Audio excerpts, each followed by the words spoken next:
안녕하세요. 제 이름은 이순주라고 합니다. 정말 큰일 날 뻔했던 제 이야기 좀 들어주세요. 제 나이는 76입니다. 제 남편은 평생을 건설 현장에서 뼈가 굵은 사람이에요. 모래 먼지 날리는 공사판에서 시작해 이 나라의 이름만 대면 알만한 건물을 열어 돌린 그야말로 자수성가의 상징 같은 사람이었죠. 이제는 은퇴해서 명예회장이라는 직함만 가지고 있지만 여전히 남편의 이름 석자는 업계에서 큰 무게를 가집니다. 남편이 피땀으로 이룬 부 덕분에 저희는 강남의 넓은 정원이 딸린 집에서 평온한 노년을 보내고 있었어요. 그날 아침도 여느 때와 같았습니다. 저는 새벽에 일어나 정원의 화초들에게 물을 주고 있었고 남편은 현관 앞 넓은 테라스 의자에 앉아 신문을 보고 있었죠. 남편은 몇 해 전부터 다리가 불편해져 지팡이를 짚고 다녔지만 아침마다 신문을 읽고 세상 돌아가는 소식을 알아야 한다며 거르는 법이 없었습니다. 여보, 국화가 아주 예쁘게 피었어요. 이리 와서 좀 봐요. 제 말에 남편은 신문에서 눈을 떼고 저를 향해 희미하게 웃었습니다. 당신 닮아서 그렇지. 꽃 가꾸는 솜씨는 아무도 못 따라가. 무심한 듯 던지는 칭찬 한마디에 제 입가에도 미소가 번졌어요. 남편의 건강이 예전 같지 않아 걱정이 많았지만 이렇게 함께 아침을 맞이할 수 있다는 사실만으로도 저는 충분히 행복했습니다. 아침 식사를 하고 남편은 서재에서 바둑 기보를 들여다보고 저는 거실에서 조용히 뜨개질을 하는 물 흐르듯 평화로운 시간이었습니다. 그런데 다음 날 아침 모든 것이 달라졌습니다. 늘 같은 시간에 눈을 떴는데 옆자리가 허전했어요. 새벽 운동을 나가셨나 싶어 집 안을 둘러보았지만 어디에도 남편의 모습은 보이지 않았습니다. 남편이 아끼는 지팡이도 외출할 때 늘 신는 편한 구두도 현관에 그대로 있었어요. 불안한 마음에 아들 태우에게 전화를 걸었습니다. 신호가 몇 번 울리고 나서야 아들이 잠긴 목소리로 전화를 받더군요. 어머니, 이 시간에 웬일이세요? 태우야, 아버지가 안 보인다. 혹시 너희 집에 갔니? 수화기 너머로 잠시 침묵이 흘렀습니다. 옆에 있던 며느리 경미와 무언가 이야기를 나누는 소리가 들리는 듯 했어요. 곧이어 태우가 조금은 높아진 목소리로 말했습니다. 아, 어머니. 그게 아버지가 갑자기 바람 좀 쐬고 싶다고 하셔서요. 바람을 쐬러 가? 어디로? 말도 없이? 네. 좀 갑작스러웠어요. 공기 좋은 데 있는 요양병원에 가고 싶다고 어제부터 그러셔서 저희가 새벽에 모셔다 드렸어요. 며느리 경미가 옆에서 전화를 바꿔받았습니다. 어머님 놀라셨죠? 아버님이 워낙 갑자기 가고 싶어 하셔서 저희도 경황이 없었네요. 거기 환경이 아주 좋아서 아마 며칠 푹 쉬고 오시면 금방 좋아지실 거예요. 저는 아들 부부의 말을 도무지 이해할 수가 없었습니다. 남편은 평생 병원 신세 지는 걸 싫어했고 답답한 곳은 딱 질색하는 사람이었어요. 그런 양반이 제게 말 한마디 없이 요양병원에 들어갔다는 게 믿기지 않았죠. 하지만 아들 부부는 아버지의 뜻이었다는 말만 반복하며 저를 안심시키려 애썼습니다. 너무나도 태연한 두 사람의 목소리에 저는 더 이상 아무 말도 할 수 없었어요. 전화를 끊고 집안에 홀로 남겨지자 이상한 기분에 휩싸였습니다. 남편이 있던 공간은 차갑게 식어 있었고 집안의 모든 것이 낯설게 느껴졌어요. 저는 남편의 서재로 들어갔습니다. 책상 위에는 남편이 어제 저녁까지 보던 바둑 기보 책이 펼쳐져 있었고 그 옆에는 쓰다 만만년필과 안경이 놓여 있었습니다. 정말 갑자기 떠난 사람의 방이라고 하기엔 모든 것이 너무나도 제자리에 있었죠. 심지어 남편이 매일 밤 잠자리에 들기 전에 꼭 챙겨 먹는 혈압약도 약통에 그대로 남아 있었습니다. 며칠이 지났습니다. 아들 부부는 하루가 멀다고 저희 집을 드나들었어요. 올 때마다 남편이 쓰던 물건들을 하나둘씩 치우기 시작했습니다.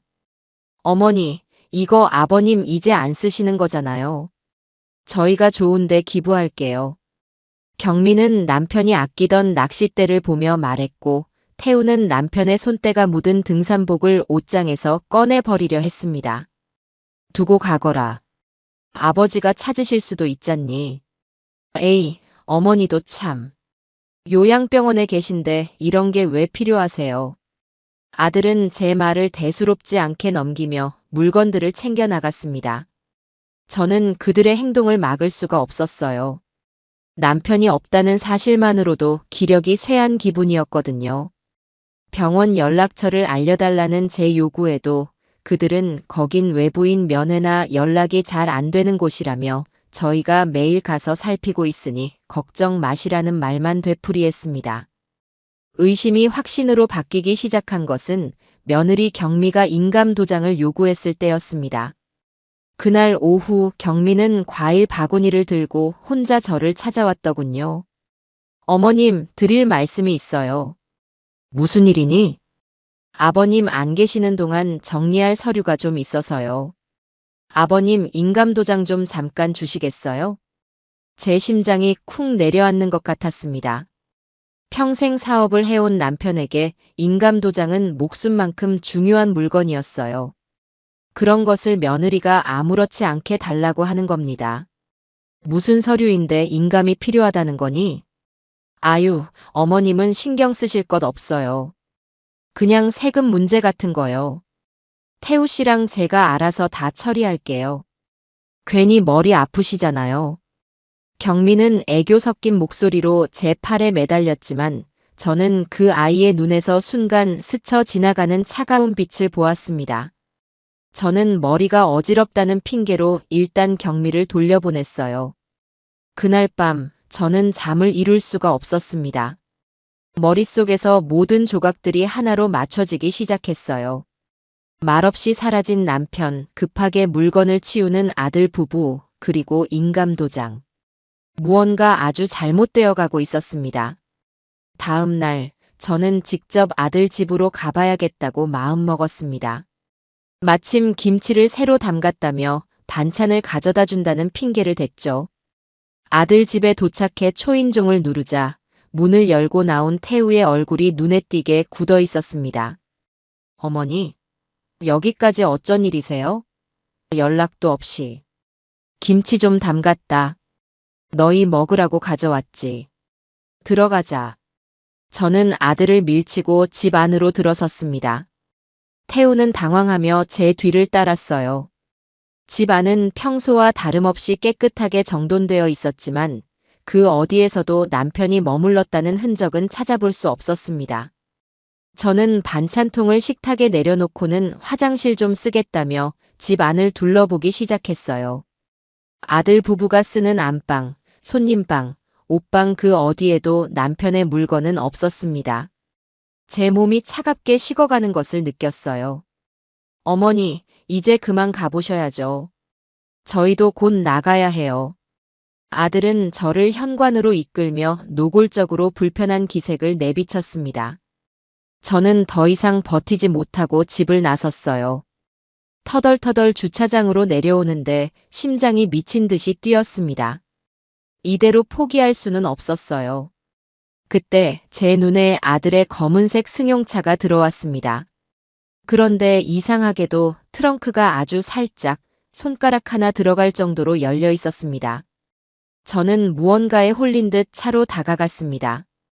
주변을 한번 둘러보고 아무도 없는 것을 확인한 뒤 굳게 닫힌 트렁크의 틈새로 손을 뻗었어요. 덜컥 하는 소리와 함께 트렁크 문이 열렸습니다.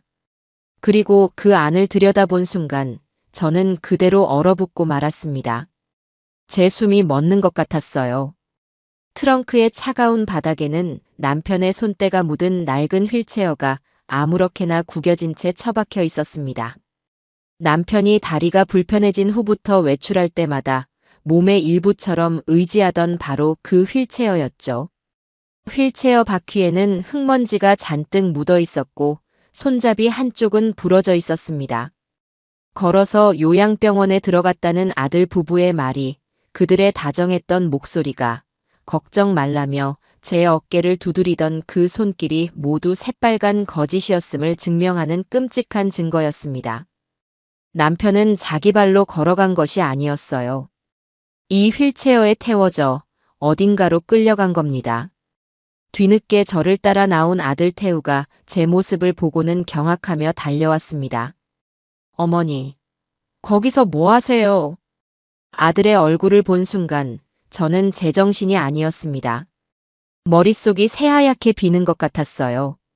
저는 신발이 벗겨지는 것도 모른 채 비명을 지르며 그곳을 뛰쳐나왔습니다. 차가운 주차장 바닥을 맨발로 달리면서 제 머릿속에는 단 하나의 생각만이 가득했습니다. 내 남편을 찾아야 한다. 그리고 저 악마 같은 아들 부부에게서 반드시.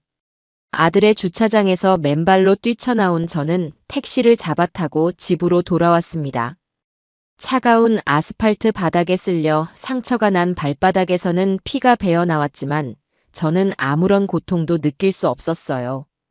그깟 육체의 아픔 따위는 심장이 갈갈이 찢기는 고통에 비하면 아무것도 아니었으니까요. 집에 도착하자마자 저는 화장실로 달려가 차가운 물로 얼굴을 씻었습니다.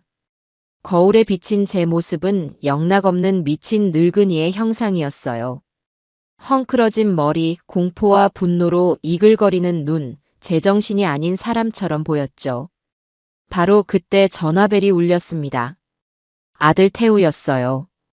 저는 심호흡을 한 번 하고 제 안에서 들끓는 모든 감정을 억지로 눌러 담았습니다. 지금 감정을 터뜨려서는 안 돼요. 저들에게 제가 모든 것을 알았다는 사실을 들키는 순간 남편의 행방은 영영 묘연해질지도 모릅니다. 저는 최대한 힘없고 나약한 목소리를 만들어 전화를 받았습니다. 여보세요. 어머니, 괜찮으세요? 갑자기 그렇게 뛰어가시면 어떡해요? 제가 얼마나 놀랐다고요. 아들의 목소리에는 가짜 걱정이 가득했습니다. 저는 그 위선에 속이 뒤틀리는 것을 느꼈지만 철저하게 연기해야만 했어요. 태우야, 내가 요즘 정신이 없나 보다. 눈에 헛것이 다 보이고. 헛것이라니요? 트렁크는 왜 갑자기 열어보시고 그러세요? 모르겠다. 그냥 내가 정신이 오락가락해서 낡은 휠체어 같은 게 보인 것 같기도 하고. 아, 머리야. 내가 늙어서 망령이 들었나 봐. 미안하다, 아가. 괜한 소란을 피웠구나. 제 말에 수화기 너머의 아들은 안도의 한숨을 내쉬는 듯 했습니다. 그 소리를 놓치지 않은 제 심장은 더욱 차갑게 얼어붙었죠. 아니에요, 어머니. 그럴 수도 있죠. 요즘 기력도 없으시고 하니 너무 신경 쓰지 마시고 푹 쉬세요. 저희가 조만간 또 들를게요. 전화를 끊고 나서 저는 한참을 그 자리에 서 있었습니다. 아들은 제가 늙고 병들어 판단력이 흐려졌다고 완전히 믿고 있는 것 같았어요. 좋아, 그렇게 믿게 해주마. 너희가 가장 신뢰하는 그 오만이 너희의 발목을 잡는 가장 날카로운 칼이 될 것이다. 저는 피가 나는 발을 절뚝이며 욕실로 들어가 상처를 소독하고 붕대를 감았습니다. 이제부터는 전쟁이에요. 눈물 흘리고 주저앉아 있을 시간이 없었습니다. 다음 날 아침, 저는 외출 준비를 서둘렀습니다. 평소 즐겨 입던 화사한 옷 대신 눈에 띄지 않는 어두운 색의 정장을 꺼내 입었죠. 그리고 남편의 서재 깊숙한 곳, 금고 안에 보관되어 있던 서류 봉투 하나를 꺼내 가방에 넣었습니다. 제가 찾아갈 사람은 남편의 평생지기이자 회사의 창립 멤버였던 최만식 이사였어요. 지금은 은퇴해서 경기도 외곽에서 조용히 노년을 보내고 있었지만 남편이 유일하게 속을 터놓고 의지하던 사람이었습니다. 최 이사의 집은 소박했지만 기품이 있었어요. 작은 정원에는 그가 직접 가꾼 분재들이 정갈하게 놓여 있었습니다. 오랜만에 저를 본 최 이사는 무척이나 반가워했지만 제 얼굴에 드리운 그늘을 보고는 이내 표정이 굳어졌습니다. 사모님, 무슨 일 있으십니까? 안색이 좋지 않으십니다. 최 이사님, 드릴 말씀이 있어요. 아주 길고 끔찍한 이야기가 될 겁니다. 저는 최 이사를 마주보고 앉아 지난 며칠간 있었던 모든 일을 하나도 빠짐없이 털어놓았습니다. 남편이 사라진 날 아침부터 아들 부부의 이상한 행동, 그리고 어제 주차장 트렁크에서 발견한 휠체어 이야기까지요. 제 이야기가 길어질수록 최 이사의 얼굴은 분노로 붉게 달아올랐습니다. 그의 두 주먹은 딱딱하게 굳어 부들부들 떨리고 있었죠. 그 천하의 몹쓸 놈들이. 결국 최 이사는 참지 못하고 자리에서 벌떡 일어나 고함을 쳤습니다. 감히 회장님께 그런 짓을 해? 제가 당장 달려가서 그놈의 다리 몽둥이를 부러뜨려 놓겠습니다. 진정하세요, 최 이사님. 지금은 감정적으로 행동할 때가 아니에요. 저는 그런 그를 겨우 말려 자리에 앉혔습니다. 제가 최 이사님을 찾아온 건 화를 내달라고 온 게 아니에요. 제게 힘이 되어 주셔야겠습니다. 이건 저 혼자서는 싸울 수 없는 일이에요. 제 단호한 말에 최 이사는 거친 숨을 몰아쉬며 다시 자리에 앉았습니다. 그는 한참 동안 말을 잇지 못하다가 결심이 선 듯한 눈빛으로 저를 바라보았어요. 사모님, 무엇을 하면 되겠습니까? 회장님을 위해서라면 이 늙은 몸이라도 바치겠습니다. 뭐든지 말씀만 하십시오. 그의 충직한 눈빛에 저는 울컥 차오르는 감정을 겨우 억눌렀습니다. 지금은 울 때가 아니니까요. 저는 가방에서 서류 봉투를 꺼내 그에게 건넸습니다. 남편이 예전에 이런 말을 한 적이 있어요. 혹시라도 자신에게 무슨 일이 생기면 회사 법무팀의 김민준 변호사를 찾아가라고요. 젊지만 아주 영리하고 자기 사람이다 싶으면 끝까지 물고 늘어지는 성격이라고. 최 이사님께서 김 변호사에게 다리를 좀 놓아주셨으면 합니다. 최 이사는 봉투를 열어보지도 않은 채 고개를 끄덕였습니다. 김 변호사라면 저도 잘 압니다. 회장님께서 무척 아끼시던 인재였죠. 알겠습니다. 제가 당장 연락해서 자리를 만들겠습니다. 그리고 이 일은 절대 외부에 알려져서는 안 됩니다. 특히 태우와 경미 귀에 들어가서는요. 저는 당분간 아무것도 모르는 정신 나간 늙은이 행세를 계속할 생각입니다. 우리의 계획은 그렇게 시작되었습니다. 다음 날, 우리는 최 이사가 마련한 법무법인 사무실의 작은 회의실에서 김민준 변호사를 만났습니다. 그는 30 중반쯤 되어 보이는 아주 반듯하고 날카로운 인상을 가진 젊은이였어요. 그는 최 이사에게 인사를 하고는 저를 향해 정중히 고개를 숙였습니다. 사모님, 처음 뵙겠습니다. 김민준입니다. 최 이사님께 말씀은 대강 전해 들었습니다. 그의 목소리는 차분했지만 눈빛에서는 숨길 수 없는 호기심과 경계심이 느껴졌습니다. 웬 늙은 부인이 재벌 아들 부부를 걸고 넘어지려 하니 황당하게 들렸을 수도 있겠죠. 김 변호사, 시간 내주어 고마워요. 내 이야기가 조금은 믿기 어려울 수도 있다는 걸 압니다. 저는 전날 최 이사에게 했던 것처럼 다시 한번 모든 사실을 차분하게 설명했습니다. 제 이야기가 진행되는 동안 김 변호사는 아무 말 없이 제 눈을 똑바로 쳐다보며 듣고만 있었어요.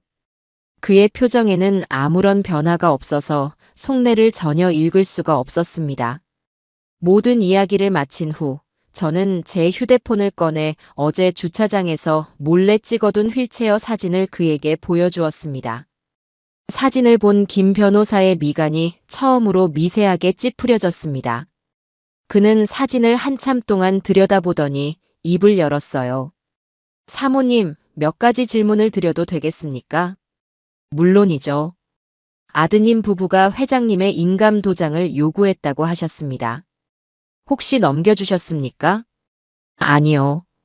머리가 아프다는 핑계로 돌려보냈어요. 잘하셨습니다. 혹시 최근에 아드님이나 며느님 명의로 큰돈이 오간 내역이나 새로 취득한 부동산 같은 건 없었습니까? 그것까진 제가 알지 못해요. 태우는 결혼한 이후로 저희와 재산을 합치지 않았으니까요. 김 변호사는 잠시 생각에 잠기더니 단호한 어조로 말했습니다.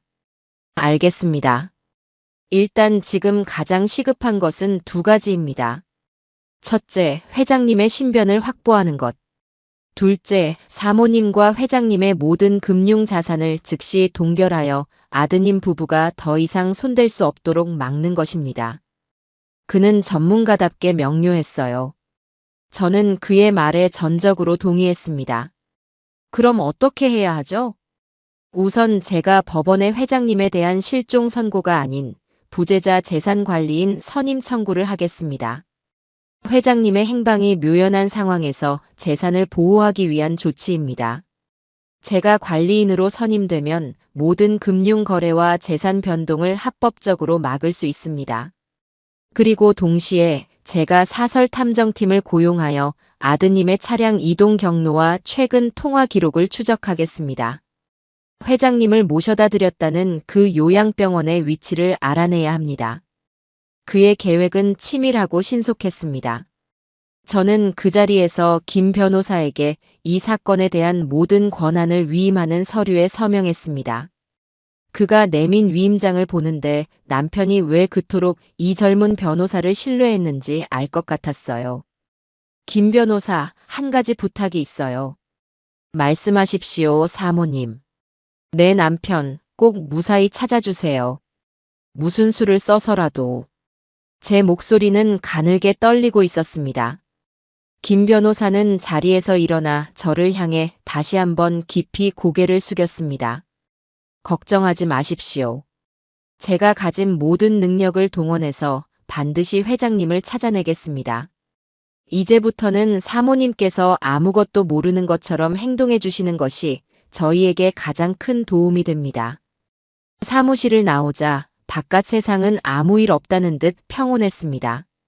하지만 저는 알고 있었어요. 거대한 폭풍의 눈 한가운데로 제가 직접 걸어 들어가고 있다는 것을요. 이제 주사위는 던져졌습니다. 김민준 변호사가 움직이기 시작하자 모든 것은 일사천리로 진행되었습니다. 며칠 만에 법원으로부터 제가 신청한 부재자 재산 관리인 선임 청구가 받아들여졌고 김 변호사는 합법적으로 저희 부부의 모든 재산을 보호할 수 있는 권한을 얻게 되었어요. 그는 즉시 모든 은행과 증권사에 연락해 아들 부부의 접근을 차단했습니다. 이제 그들은 더 이상 저희 돈에 함부로 손을 댈 수 없게 된 거죠. 그와 동시에 김 변호사가 고용한 전문가팀은 태우의 행적을 쫓기 시작했습니다. 다행히 태우의 차에는 아들 부부가 어린 손주를 위한다는 명목으로 설치해둔 위치 추적 기능이 있는 최신 블랙박스가 달려 있었어요. 아이러니하게도 그들이 스스로 설치한 장치가 그들의 발목을 잡는 증거가 된 겁니다. 전문가팀은 지난 한 달간의 차량 이동 기록을 모두 복원해냈습니다. 김 변호사에게서 연락이 온 것은 그로부터 사흘 뒤였습니다. 그의 목소리는 그 어느 때보다 무겁고 차가웠어요. 사모님 찾았습니다. 어디에 계신답니까? 요양병원이 아니었습니다. 경기도 외곽의 야산 부근에 있는 허름한 사설 요양원이었습니다. 정식 허가도 받지 않은 곳으로 보입니다. 온라인에 등록된 이름은 용안의 집이지만 동네 주민들은 그곳을 다른 이름으로 부르는 것 같았습니다. 다른 이름이라니요? 김 변호사는 잠시 말을 고르는 듯 했습니다. 고려장 요양원이라고들 부른답니다. 수화기를 쥔 제 손이 힘없이 떨렸습니다. 고려장이라니. 제 아들이 제 배 아파 낳은 자식이 아비를 그런 곳에 버렸단 말입니까?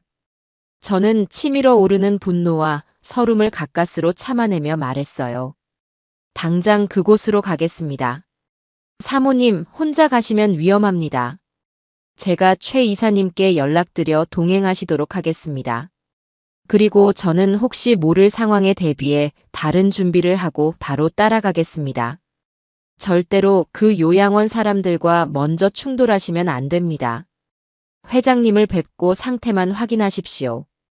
다음 날 아침, 저는 최 이사와 함께 김 변호사가 알려준 주소로 향했습니다. 내비게이션은 저희를 점점 더 외지고 낯선 곳으로 안내했어요. 비포장도로가 끝나고 차 한 대가 겨우 지나갈 수 있는 좁은 비포장도로를 한참이나 더 들어가야 했습니다. 길 양옆으로는 음산한 기운을 내뿜는 야산이 펼쳐져 있었죠. 한참을 달리자 녹슨 철문과 낡은 담벼락으로 둘러싸인 2층짜리 회색 건물이 눈에 들어왔습니다. 용안의 집이라고 쓰인 낡은 간판은 페인트가 벗겨져 흉물스러운 모습이었어요. 최 이사가 차를 세우자마자 저는 문을 박차고 내렸습니다. 입구로 다가가자 역한 냄새가 코를 찔렀어요. 음식물 쓰레기가 썩는 냄새와 소독약 냄새, 그리고 이루 말할 수 없는 퀴퀴한 냄새가 뒤섞여 있었죠. 최 이사가 굳게 닫힌 철문을 두드리자 안쪽에서 귀찮다는 듯한 목소리가 들려왔습니다. 누구요? 곧이어 나타난 것은 험상궂은 인상의 중년 남자였습니다. 그는 저희를 위아래로 훑어보더니 경계심 가득한 목소리로 물었어요. 무슨 일로 왔소? 여긴 아무나 들어오는 데가 아니오. 안에 있는 이강철 씨 면회하러 왔습니다. 저희는 가족입니다. 최 이사가 제 대신 나서서 말했습니다. 남자는 이강철이라는 이름에 잠시 머뭇거리더니 안으로 들어가 누군가와 이야기를 나누었습니다. 잠시 후 원장으로 보이는 비쩍 마르고 교활한 인상의 남자가 나타났어요. 이강철 어르신 보호자 되십니까? 저희는 보호자 외에는 면회를 시켜드릴 수 없습니다. 아드님이신 이태우 선생님께서 특별히 부탁하고 가셨거든요. 그의 말에 최 이사가 버럭 소리를 질렀습니다. 이분이 어르신 부인이시다.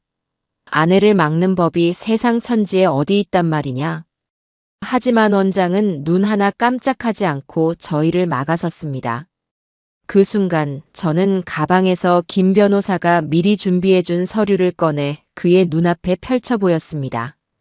김 변호사의 이름과 법무법인 직인이 찍힌 변호사 위임장이었죠. 우리는 이강철 씨의 법적 대리인입니다. 만약 계속 면회를 막는다면 지금 즉시 불법 감금 및 노인복지법 위반으로 당신을 고소하겠습니다. 제 단호한 태도에 원장의 얼굴이 당황으로 물들었습니다. 그는 위임장을 한참 동안 쳐다보더니 마지못해 문을 열어주며 중얼거렸어요. 들어가 보시오. 대신 올해는 안 됩니다. 요양원 내부는 바깥보다 훨씬 더 끔찍했습니다. 복도에는 정체 모를 얼룩들이 가득했고 어두운 병실 안에서는 노인들의 소리가 희미하게 들려왔어요. 원장은 우리를 2층 가장 구석에 있는 1인실로 안내했습니다. 문고리를 잡는 순간 저는 심장이 멎는 것 같았어요. 문을 열고 안으로 들어선 순간 저는 제 눈을 의심했습니다. 창가 옆 낡은 침대에 제 남편이 멍하니 앉아 있었습니다.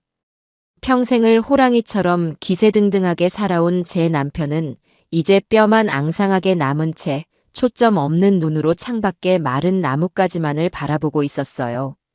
제대로 씻지도 못한 듯 머리카락은 헝클어져 있었고 입고 있는 환자복은 얼룩덜룩 지저분했습니다. 여보. 제가 달려가 남편의 어깨를 붙잡았지만 남편은 아무런 반응도 보이지 않았습니다. 마치 영혼이 빠져나간 텅 빈 껍데기 같았어요. 저는 남편의 야윈 얼굴을 감싸 쥐고 애타게 그의 이름을 불렀습니다. 여보, 저예요. 순주, 당신 아내 순주가 왔어요. 그때였습니다.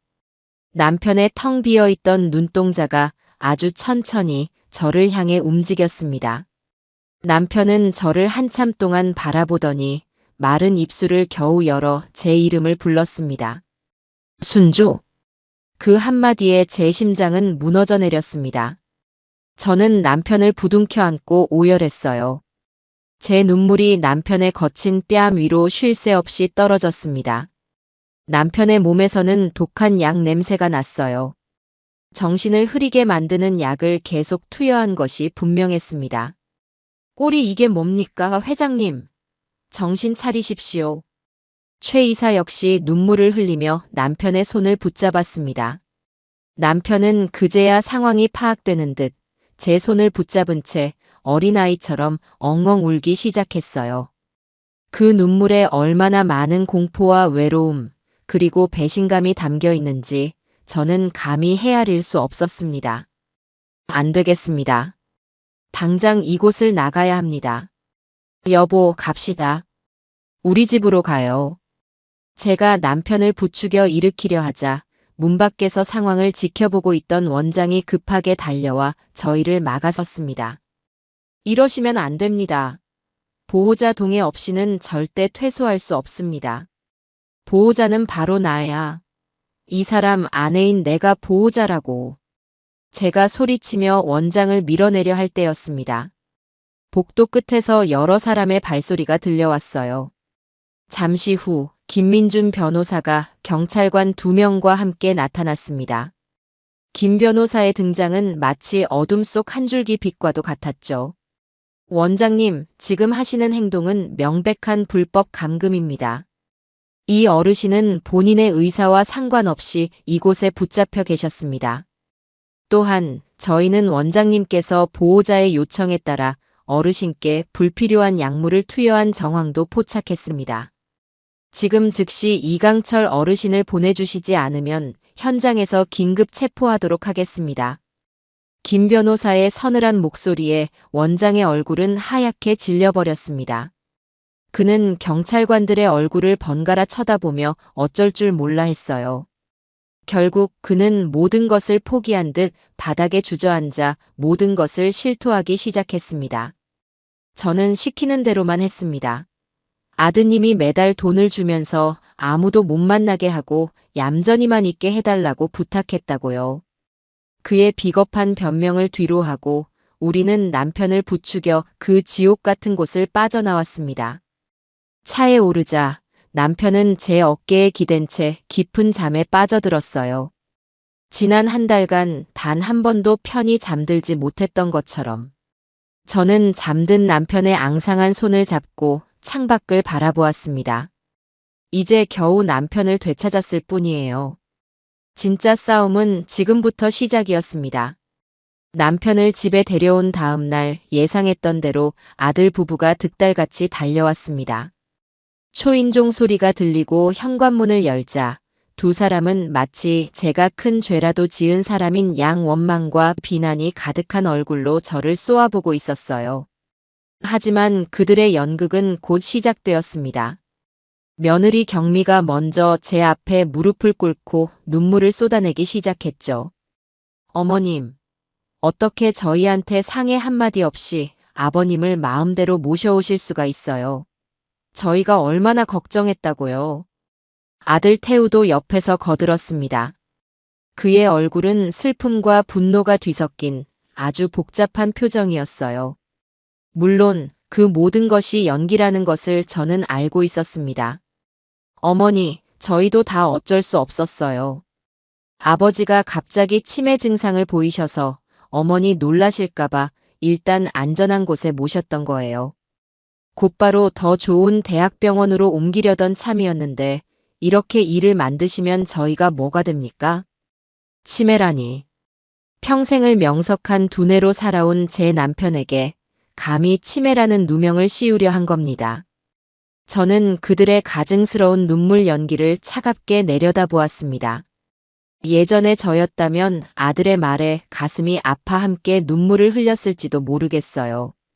하지만 이제 저는 더 이상 그들의 거짓말에 속는 연약한 늙은이가 아니었습니다. 일어나거라. 제 목소리는 얼음장처럼 차가웠습니다.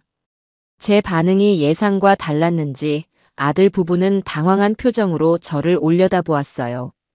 어머니, 너희의 그 더러운 연극은 이제 끝났다. 내가 모든 것을 알고 있으니 더 이상 내 앞에서 위선 떨지 말거라. 무슨 말씀을 그렇게 하세요? 저희가 뭘 어쨌다고요? 다 아버님을 위해서. 며느리가 억울하다는 듯이 소리치는 순간 거실 안쪽에서 김민준 변호사가 모습을 드러냈습니다. 아들 부부는 처음 보는 젊은 남자의 등장에 놀라 입을 다물지 못했죠. 두 분, 이순주 사모님의 법적 대리인 김민준 변호사입니다. 앞으로 회장님과 사모님에 관한 모든 용건권은 저를 통해 말씀해 주시기 바랍니다. 김 변호사가 명함을 내밀자 태우는 믿을 수 없다는 듯 저와 김 변호사를 번갈아 쳐다보았습니다. 변호사, 어머니, 지금 이게 다 뭐예요? 저 사람이 누군데 우리 가족 일에 끼어드는 겁니까? 우리 가족? 너희가 내 남편에게 그런 끔찍한 짓을 저지른 순간부터 너희는 더 이상 내 가족이 아니다. 돌아가거라. 앞으로 모든 대화는 김 변호사를 통해 하도록 해. 너희와는 더 이상 할 이야기가 없다. 저는 그 말을 끝으로 안방으로 들어가 문을 잠가버렸습니다. 거실에서 김 변호사와 아들 부부 사이에 고성이 오가는 소리가 들려왔지만 저는 귀를 막았어요. 제 손으로 아들의 뺨이라도 때리게 될까봐 두려웠기 때문입니다.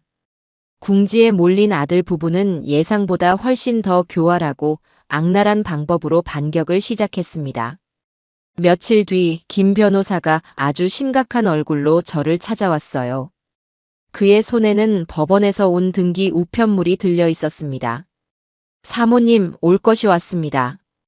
그가 건넨 서류는 성년후견 개시 심판 청구서였습니다. 청구인은 아들 이태우, 사건 본인, 즉 후견을 받아야 할 사람으로는 제 이름, 이순주가 적혀 있었어요. 내용을 읽어내려가는 제 손이 분노로 떨렸습니다. 서류에는 제가 최근 급격한 기억력 감퇴와 이상 행동을 보이고 있으며 사리 분별 능력이 떨어져 주변 사람에게 쉽게 속아 넘어가는 등 치매 증상을 보이고 있다고 적혀 있었습니다. 그래서 아들인 자신들이 어머니의 법정 후견인이 되어 어머니와 아버지를 보호하고 재산을 안전하게 관리해야 한다는 뻔뻔한 내용이었죠. 자신들의 아버지를 정신병원에 감금하려던 자들이 이제는 저를 정신병자로 몰아가고 있는 겁니다. 이 얼마나 기가 막힌 일입니까? 김 변호사는 제 분노에 공감하면서도 침착하게 다음 계획을 설명했습니다. 예상했던 바입니다, 사모님. 오히려 잘 됐습니다. 법정에서 사모님의 정신이 얼마나 온전한지, 그리고 누가 정말로 비상식적인 행동을 하고 있는지를 명명백백하게 가릴 기회가 될 테니까요. 일단 법원에서 지정하는 병원에서 정신감정을 받으셔야 합니다. 저는 김 변호사의 말에 따르기로 했습니다. 며칠 뒤 저는 법원에서 지정한 대학병원을 찾아가 정신과 의사 앞에서 여러 가지 검사를 받고 상담을 진행했어요. 의사는 제게 남편이 사라진 날부터 지금까지 있었던 일들을 아주 상세하게 물었고 저는 조금의 흐트러짐도 없이 모든 사실을 논리적으로 설명했습니다. 제 이야기를 모두 들은 의사는 의아한 표정으로 말하더군요. 어머님께서는 제가 뵌 어떤 동년배 분들보다도 훨씬 명료하고 논리적이십니다. 기억력이나 판단력에 아무런 문제가 없어 보입니다. 결과는 당연히 정상이었습니다. 오히려 의사는 제게 아드님과 며느님께서 왜 이런 신청을 하셨는지 도무지 이해가 가지 않는다며 고개를 저었죠. 이 감정 결과서는 앞으로의 싸움에서 우리에게 가장 강력한 무기가 될 것이었습니다. 그리고 저는 김 변호사의 조언에 따라 마지막 확인 사살을 위한 덫을 놓기로 했습니다. 저는 며느리 경미에게 전화를 걸어 일부러 불안하고 흔들리는 목소리로 말했어요. 아가, 나다.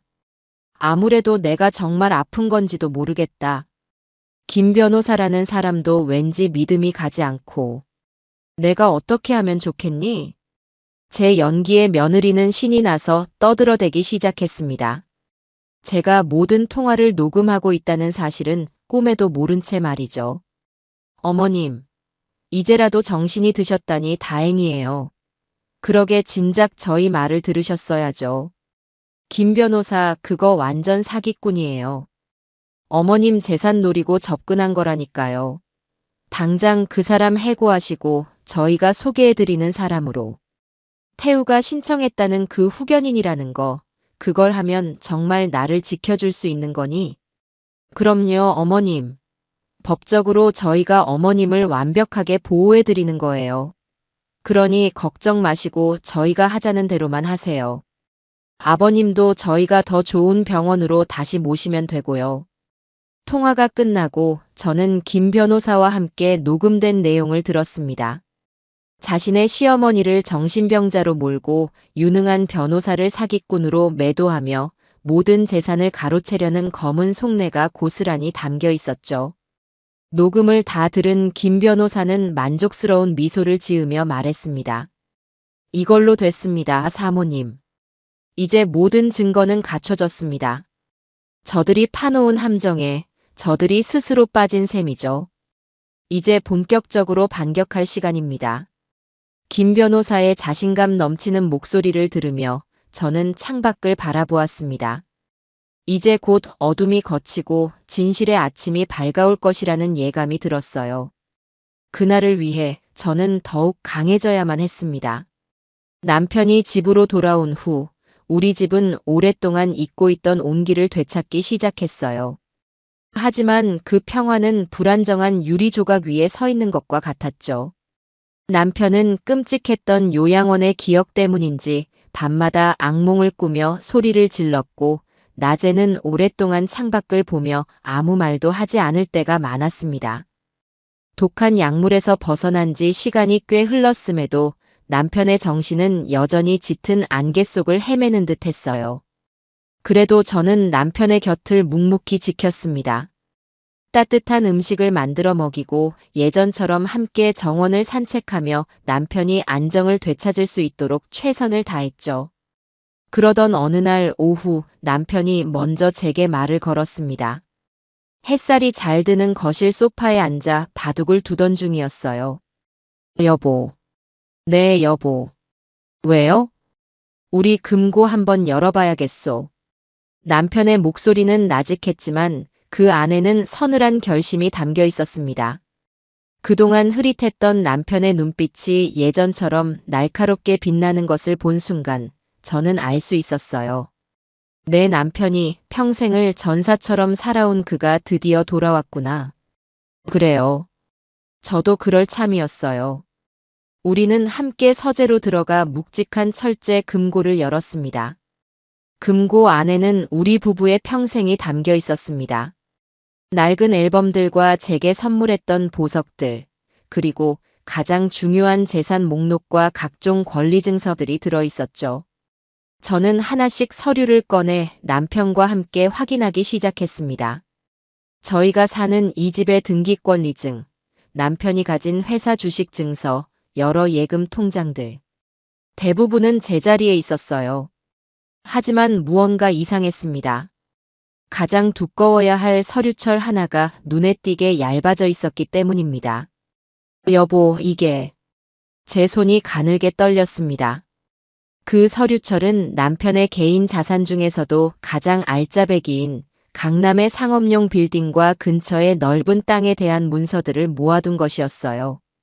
그런데 가장 중요한 등기권리증 몇 장이 감쪽같이 사라진 겁니다. 남편의 얼굴이 딱딱하게 굳어졌습니다. 그 빌딩과 땅은 남편이 맨주먹으로 사업을 시작해 처음으로 크게 성공하며 얻은 자식과도 같은 재산이었으니까요.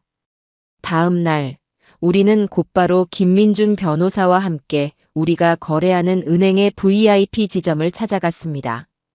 은행 지점장은 저희를 보더니 깍듯하게 인사하며 VIP 상담실로 안내했어요. 회장님, 사모님. 어서 오십시오. 그런데 안색이 좋지 않으십니다. 박 지점장, 긴 말할 것 없소. 우리 부부 명의로 된 부동산 담보대출이나 소유권 이전에 관련된 서류가 최근에 처리된 게 있는지 전부 확인해 주시오. 남편의 단호한 말에 지점장의 얼굴에 긴장감이 감돌았습니다. 그는 컴퓨터로 무언가를 한참 조회하더니 믿을 수 없다는 표정으로 저희를 바라보았어요. 회장님, 약 2달 전에 강남 빌딩과 토지의 소유권이 아드님이신 이태우님께 증여된 것으로 나옵니다. 모든 서류가 완벽하게 구비되어 정상적으로 처리되었습니다만 기가 막혔습니다. 남편이 그 지옥 같은 요양원에 갇혀있던 시기에 아들 부부는 아버지의 재산을 자기들 이름으로 돌려놓는 파렴치한 짓을 저지르고 있었던 겁니다. 그 서류들 지금 당장 복사본으로 볼 수 있겠소? 네, 물론입니다. 잠시만 기다려 주십시오. 잠시 후 지점장이 가져온 증여계약서 사본을 본 순간 저는 숨을 쉴 수가 없었습니다. 거기에는 남편의 이름과 함께 남편의 인감도장이 선명하게 찍혀 있었어요. 그리고 그 옆에는 남편의 필체와 아주 비슷한 서명이 적혀 있었습니다.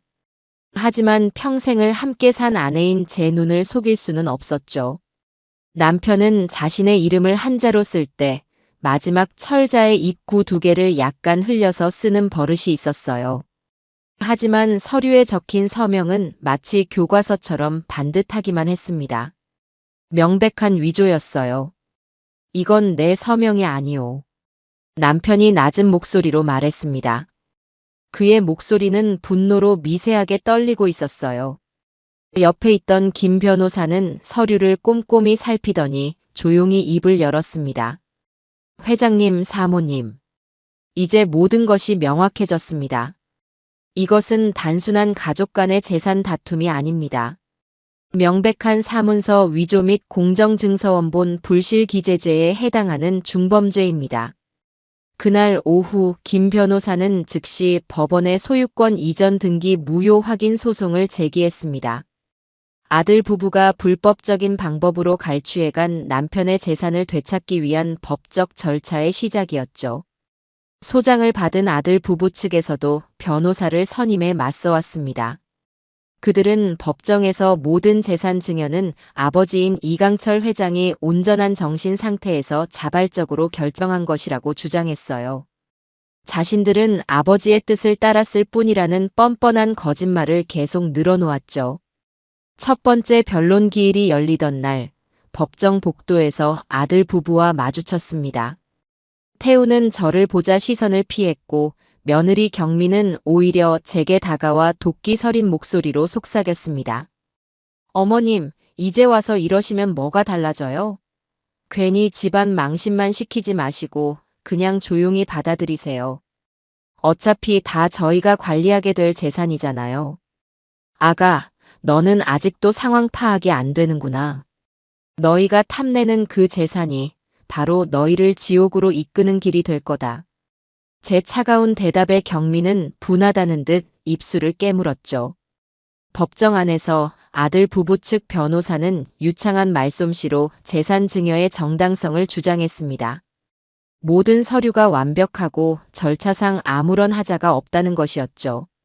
하지만 김 변호사는 그들의 주장을 단 하나의 질문으로 무너뜨렸습니다. 피고 측에 묻겠습니다. 증여 계약서가 작성된 날짜가 7월 15일로 되어 있습니다. 그날 원고 이강철 회장님께서는 어디에 계셨습니까? 아들 측 변호사는 자신만만하게 대답했습니다. 자택에 계셨습니다. 자택에서 아드님과 함께 증여 절차에 대해 논의하고 서류에 서명 날인하셨습니다. 그 순간 김 변호사는 재판부를 향해 준비해 온 증거 자료를 제출했습니다. 재판장님, 지금 제출하는 증거는 용안의 집 요양원의 입소 기록부 사본과 당시 근무했던 간호조무사의 사실 확인서입니다.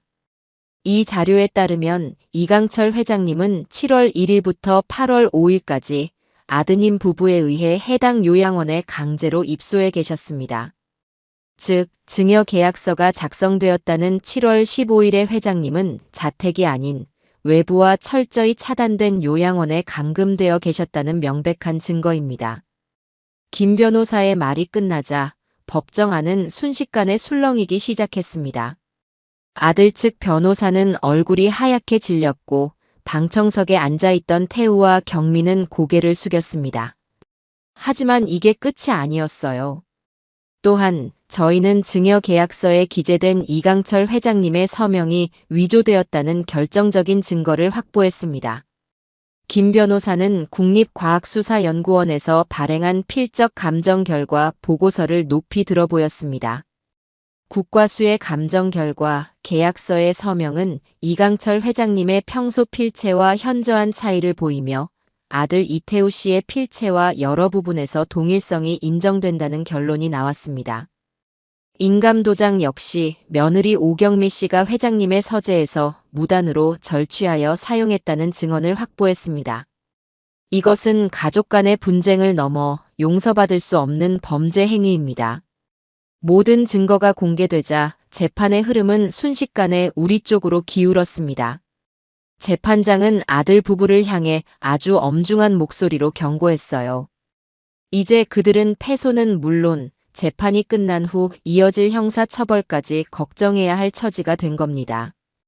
법정을 나오며 저는 아들 태우의 텅 빈 눈과 마주쳤습니다. 그 눈에는 더 이상 오만함이나 탐욕이 아닌 깊은 절망과 공포가 자리 잡고 있었어요. 저는 아무 말 없이 그 아이를 지나쳐 법원을 빠져나왔습니다.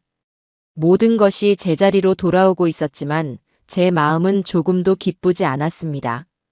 자식을 상대로 이 끔찍한 싸움을 계속해야 한다는 현실이 무겁게 제 어깨를 짓누를 뿐이었어요. 재산 무효 소송에서 승기를 잡았지만 제 마음속의 의문은 완전히 풀리지 않았습니다. 아들 태우는 본래 마음이 여리고 우유부단한 구석이 있는 아이였어요. 물론 돈을 좋아하고 허영심도 있었지만 아버지를 해치면서까지 이런 끔찍한 계획을 주도할 만한 위인은 아니라고 생각했죠. 그렇다면 남는 사람은 단 한 명, 며느리 오경미였습니다. 처음 결혼을 허락할 때부터 저는 어딘지 모르게 서늘하고 계산적인 그 아이의 눈빛이 마음에 걸렸어요. 저는 이번 일의 배후에는 분명 며느리가 있을 것이라는 강한 확신을 갖게 되었습니다. 저는 김민준 변호사에게 제 생각을 털어놓았습니다. 김 변호사, 아무래도 이 모든 일은 우리 며느리가 꾸민 짓 같아. 태우는 그저 꼭두각시였을 뿐이고. 저도 사모님과 같은 생각입니다. 아드님 혼자서는 이렇게 치밀하게 계획하고 실행에 옮기지 못했을 겁니다. 며느님, 오경미 씨에 대해 좀 더 깊이 알아볼 필요가 있겠습니다. 김 변호사는 즉시 사람을 시켜 며느리 오경미의 뒷조사를 시작했습니다. 그녀의 과거 행적, 주변인들의 평판, 그리고 가장 중요한 돈의 흐름을 추적하기 시작했죠. 며칠 뒤 김 변호사가 가져온 보고서는 제 예상이 틀리지 않았음을 증명하고 있었습니다. 문제는 며느리의 친정이었습니다. 보고서에 따르면 며느리의 남동생 오경환이라는 자는 이름난 상습 도박꾼이었습니다. 그는 수년 전부터 불법 도박장을 전전하며 억대의 빚을 졌고 사채업자들에게 목숨을 위협받는 신세였어요. 며느리 경미는 그런 남동생의 뒷바라지를 하느라 결혼 전부터 빚에 시달려왔던 겁니다. 이것 보십시오, 사모님. 최근 1년간 오경미 씨의 개인 계좌에서 남동생 오경환 씨의 계좌, 그리고 제3자의 차명 계좌로 수억 원의 돈이 흘러들어간 내역입니다. 돈이 넘어간 시점은 대부분 회장님의 재산이 아드님 명의로 이전된 시점과 일치합니다. 김 변호사가 내민 자료에는 복잡한 선으로 연결된 계좌 이체 내역이 빼곡하게 정리되어 있었습니다. 남편의 돈이 아들 회사로, 그리고 아들 회사 돈이 다시 며느리 개인 계좌로, 마지막으로 며느리의 돈이 도박 빚을 갚는 데 사용된 추악한 돈 세탁의 흐름이 한눈에 보였죠. 심지어 며느리는 아들 태우 몰래 자신들의 공동 재산까지 빼돌려 남동생의 빚을 갚아주고 있었습니다. 결국 우리 아들은 철저하게 이용만 당한 거로군요. 저는 허탈한 웃음을 지었습니다. 아들이 한심하고 어리석었지만 한편으로는 가엾다는 생각도 들었어요. 아내와 처가 식구들에게 속아 자신의 아버지를 배신하는 바보 같은 짓을 저질렀으니 말입니다. 사모님, 이 자료를 어떻게 하시겠습니까? 재판에 증거로 제출하면 저희에게 아주 유리한 고지를 점할 수 있습니다. 며느님의 범행 동기가 명확해지니까요. 아니요. 저는 단호하게 고개를 저었습니다. 이건 법정에서 쓰기에는 너무 아까운 카드예요. 훨씬 더 효과적으로 사용할 방법이 있습니다. 저는 김 변호사에게 아들 태우를 집으로 불러달라고 부탁했습니다. 아내와는 절대 동행하지 말고 반드시 혼자 오라고 신신당부했죠. 며칠 뒤 태우는 잔뜩 주눅이 든 얼굴로 제 앞에 나타났습니다. 재판에서 불리해진 상황 때문에 저를 대하는 태도가 예전과는 사뭇 달라져 있었어요. 어머니 부르셨다고 들었어요. 그래, 앉거라. 너에게 보여줄 것이 있다. 저는 태우를 거실 소파에 앉히고 김 변호사가 정리해준 자료들을 말없이 테이블 위에 펼쳐놓았습니다. 며느리의 계좌 이체 내역, 남동생의 도박빚 내역서, 사채업자들과 주고받은 협박 문자 메시지까지.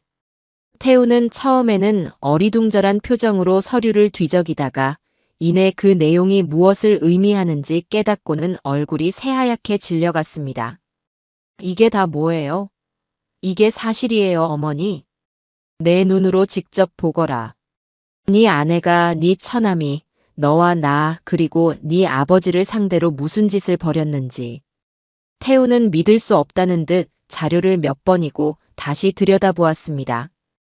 아내를 사랑하고 믿었던 만큼 배신감의 크기도 어마어마한 듯 보였어요. 그의 손이 부들부들 떨리기 시작했습니다. 아니야, 경미가 이럴 리가 없어. 나한테는 사업 자금이 필요하다고 했는데. 동생 학비랑 병원비 때문에 힘들어 했는데. 전부 거짓말이었단 말이야? 그래. 너는 내 아내와 그 가족들에게 철저히 이용당한 거다. 그들은 네 아버지를 돈줄로만 생각했고 너는 그 돈을 꺼내 오기 위한 도구에 불과했던 거야. 정신 차려, 이 한심한 녀석아. 너는 지금 네 가정을 지키는 게 아니라 도박꾼의 빚을 갚아주기 위해 네 아비를 버린 거라고. 제 일갈의 태우는 결국 무너져 내렸습니다. 그는 어린아이처럼 얼굴을 감싸 쥐고 오열하기 시작했어요. 후회와 분노, 아내에 대한 배신감과 자기 자신에 대한 혐오가 뒤섞인 울음이었습니다. 한참을 울던 태우는 갑자기 벌떡 일어나 밖으로 뛰쳐나갔습니다. 그의 눈은 분노로 이글거리고 있었죠. 아마도 아내 경미를 찾아가 모든 것을 확인하려는 것이겠지요. 그날 밤 아랫집에 사는 경비원에게서 전화가 왔습니다. 아들 네 집에서 부부싸움을 하는지 고성과 함께 물건이 깨지는 소리가 온 동네에 울릴 정도로 시끄럽다는 것이었습니다. 저는 수화기를 내려놓고 조용히 눈을 감았어요. 이제 그들은 안에서부터 무너지기 시작할 겁니다. 서로를 믿지 못하고 서로를 탓하며 서로에게 책임을 떠넘기겠죠. 탐욕으로 맺어진 그들의 관계는 진실 앞에서 이렇게나 쉽게 부서져 버리는 모래성과도 같았던 겁니다. 스스로 자멸해가는 그들의 모습을 지켜보는 것, 그것이 제가 그들에게 내리는 첫 번째 형벌이었습니다. 아들 태우와의 신뢰가 완전히 깨지고 법정에서도 불리한 상황에 놓이자 며느리 오경미는 이성을 잃고 최후의 발악을 하기 시작했습니다. 그녀가 선택한 방법은 제가 지금껏 살아온 인생과 명예를 대중 앞에서 더럽히는 것이었어요. 어느 날 아침 최 이사가 다급한 목소리로 전화를 걸어왔습니다.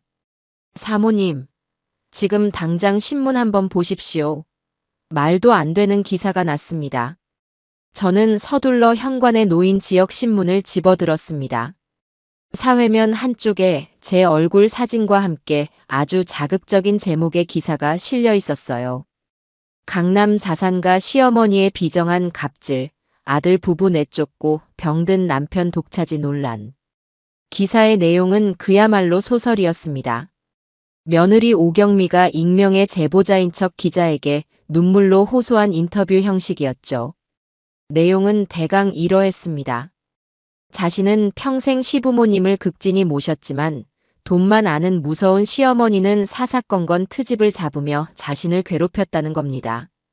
최근에는 병든 시아버지를 더 좋은 병원에 모시려던 자신들의 충심을 오해하고 오히려 재산을 가로채기 위해 자신들을 파렴치한으로 몰아가고 있다는 것이었죠. 심지어 제가 남편을 독차지하고 외부와 연락을 끊게 만들어 아들 부부가 아버지를 만나지도 못하게 막고 있다는 새빨간 거짓말까지 담겨 있었습니다. 어머님은 원래부터 저희가 결혼하는 걸 반대하셨어요. 저희 집안이 부유하지 않다는 이유 때문이었죠. 평생을 돈 때문에 고통받으셨다는 건 알지만 이제는 제발 그 욕심을 내려놓고 아버님을 편히 쉬게 해드렸으면 좋겠어요. 저희는 아무것도 바라지 않아요. 그저 아버님의 건강이 걱정될 뿐입니다. 기사의 마지막 문단을 읽으며 저는 헛웃음을 터뜨렸습니다. 세상에 이렇게까지 뻔뻔하고 악랄할 수가 있을까요? 저는 평생을 남에게 싫은 소리 한 번 못하고 굳은 일은 도맡아 하며 살아왔습니다. 그런 저를 하루아침에 돈에 눈이 먼 악독한 시어머니로 만들어버린 겁니다. 기사가 나간 후 후폭풍은 생각보다 거셌습니다. 제가 다니는 성당의 교우들은 저를 보며 수군거리기 시작했고 몇몇 지인들은 제게 전화를 걸어 기사가 사실이냐며 조심스럽게 물어왔어요. 저는 아무렇지 않은 척 다 오해라고 말했지만 제 삶에 그어진 깊은 흠집에 마음이 아픈 것은 어쩔 수 없었습니다. 그날 저녁 김민준 변호사와 최 이사가 무거운 얼굴로 저희 집을 찾아왔습니다. 최 이사는 신문을 테이블 위에 내던지며 분통을 터뜨렸죠. 이런 말도 안 되는 허위 사실을 유포하다니. 당장 언론중재위원회에 제소하고 명예훼손으로 고소해야 합니다, 사모님. 하지만 저는 조용히 고개를 저었습니다. 아니요, 최 이사님. 그렇게 감정적으로 대응해서는 안 됩니다. 저 아이가 노리는 게 바로 그거예요. 우리가 흥분해서 섣불리 움직이도록 만드는 것. 저는 잠시 생각에 잠겼다가 김 변호사를 바라보며 말했습니다. 김 변호사, 저 아이는 아주 큰 실수를 한 거예요. 자기 무덤을 자기가 판 셈이죠. 작은 불은 더 큰 불로 끄는 법이라고 했습니다. 저들이 조그만 지역 신문을 이용했다면 우리는 이 나라의 모든 사람이 보는 방송과 언론을 이용하면 됩니다. 제 말에 김 변호사의 눈이 빛났습니다. 그는 제 의도를 정확히 파악한 듯 했어요. 기자회견을 하시겠다는 말씀이십니까?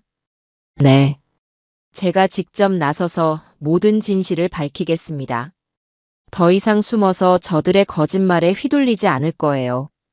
사람들이 누구의 말이 진실인지 직접 보고 판단하게 만들 겁니다.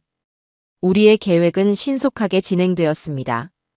김 변호사는 주요 언론사와 방송국에 연락해 긴급 기자회견을 소집했어요. 세간을 뒤흔든 강남 자산가 분쟁, 이순주 씨 직접 입을 열다라는 제목만으로도 기자들의 관심은 폭발적이었습니다. 기자회견 당일 저는 조금도 떨리지 않았습니다. 오히려 아주 오랫동안 묵은 체증이 내려가는 듯한 후련함마저 느껴졌죠. 수십 개의 카메라 플래시가 터지는 기자회견장 단상에 선 저는 차분하고 또렷한 목소리로 준비한 입장문을 읽어 내려가기 시작했습니다. 저는 오늘 한 명의 아내로서 그리고 한 명의 어머니로서 무너져 내린 제 가정의 진실을 말씀드리고자 이 자리에 섰습니다. 저는 며느리가 인터뷰에서 했던 거짓말들을 하나하나 반박했습니다. 그리고 제가 왜 아들 부부와 싸울 수밖에 없었는지 그동안 있었던 모든 일들을 담담하게 설명했어요. 제 이야기가 끝나자 기자들의 질문이 쏟아졌습니다. 이순주 씨의 주장은 며느리 오경미 씨의 주장과 정면으로 배치되는데 혹시 객관적인 증거를 가지고 계십니까? 가장 중요한 질문이었습니다. 저는 김 변호사에게 눈짓을 보냈습니다. 김 변호사는 기자회견장 뒤편의 대형 스크린에 준비해 온 영상과 자료들을 띄우기 시작했습니다. 첫 번째 영상은 아들 태우의 차량 블랙박스 영상이었습니다. 아들 부부가 남편을 억지로 차에 태우며 실랑이를 벌이는 장면, 그리고 아버지가 이렇게 고집부리시면 우리 계획만 틀어진다고 말하는 며느리의 목소리가 생생하게 흘러나왔습니다. 두 번째 자료는 위조된 증여 계약서와 국과수의 필적 감정 결과 보고서였습니다. 남편의 진짜 서명과 아들이 위조한 서명이 나란히 비교되자 기자회견장은 충격으로 술렁이기 시작했어요. 마지막 증거는 바로 며느리 경미와 저의 통화 녹취록이었습니다. 어머님, 김 변호사 그거 사기꾼이에요. 저희가 하자는 대로만 하세요. 라며 저를 회유하고 기만하는 며느리의 목소리가 공개되자 기자들은 경악을 금치 못했습니다. 모든 증거 공개가 끝나자 기자회견장의 분위기는 완전히 반전되었습니다. 이제 그들의 질문은 아들 부부의 범죄 혐의에 집중되기 시작했어요. 한 젊은 기자가 떨리는 목소리로 제게 마지막 질문을 던졌습니다. 이 모든 것이 사실이라면 아드님과 며느님이 이순주 씨와 남편분을 상대로 용서받지 못할 범죄를 저질렀다고 주장하시는 겁니까? 저는 마이크를 잡고 기자회견장에 모인 모든 사람들의 눈을 똑바로 쳐다보며 그리고 카메라를 통해 이 모든 것을 지켜보고 있을 전 국민을 향해 제 인생에서 가장 단호하고 명확한 목소리로 대답했습니다. 네, 맞습니다. 그 한마디로 길고 길었던 진실 공방은 끝이 났습니다. 이제 심판의 시간만이 남아있을 뿐이었죠. 기자회견이 끝나고 세상은 발칵 뒤집혔습니다. 다음 날 아침 대한민국의 모든 신문 일면과 방송사의 아침 뉴스는 온통 제 아들 부부의 파렴치한 만행에 대한 이야기로 도배되다시피 했어요. 여론은 무섭게 들끓었습니다. 사람들은 자신들의 부모를 배신하고 재산을 가로채려 한 아들 부부의 이야기에 경악하고 분노했죠. 며칠 전까지만 해도 저를 향해 쏟아지던 의심과 비난의 화살은 이제 그 100배, 1000배가 되어 아들 태우와 며느리 오경미에게로 향했습니다. 그들은 한순간에 온 국민의 지탄을 받는 페류나로 전락해버렸습니다. 저는 그들이 사회적으로 완전히 고립되기를 바랐습니다. 법의 심판 이전에 그들이 그토록 중요하게 생각했던 사회적 체면과 명예가 완전히 박살나기를 원했어요. 그래서 저는 마지막 무대를 준비하기로 했습니다. 그들이 다시는 재기할 수 없을 만큼 화려하고 다시는 고개를 들 수 없을 만큼 처참한 공개적인 심판의 무대를 말입니다. 저는 김민준 변호사와 최 이사를 집으로 불렀습니다. 남편도 자리에 함께했죠. 남편은 이제 지팡이 없이도 천천히 걸을 수 있을 정도로 기력을 회복했고 무엇보다 예전의 총명한 눈빛을 되찾았습니다. 두 분, 그동안 정말 고생 많으셨습니다. 이제 마지막 고비만 남은 듯합니다. 최 이사가 먼저 입을 열었습니다. 그의 얼굴에는 안도감과 결의가 함께 서려 있었어요. 김 변호사, 내가 마지막으로 저들에게 무언가 보여주고 싶어. 저들이 가장 탐내던 것, 가장 갖고 싶어 했던 것을 이용해서 말이야. 제 말에 김 변호사는 제 의도를 즉시 알아차린 듯 했습니다. 회장님의 회사 말씀이십니까? 맞아요. 남편이 평생을 바쳐 이룩한 저 회사, 태우는 저걸 물려받는 게 당연한 자기 권리라고 생각했겠지. 경미는 사모님 소리를 들으며 온갖 사치를 누리고 싶었을 테고.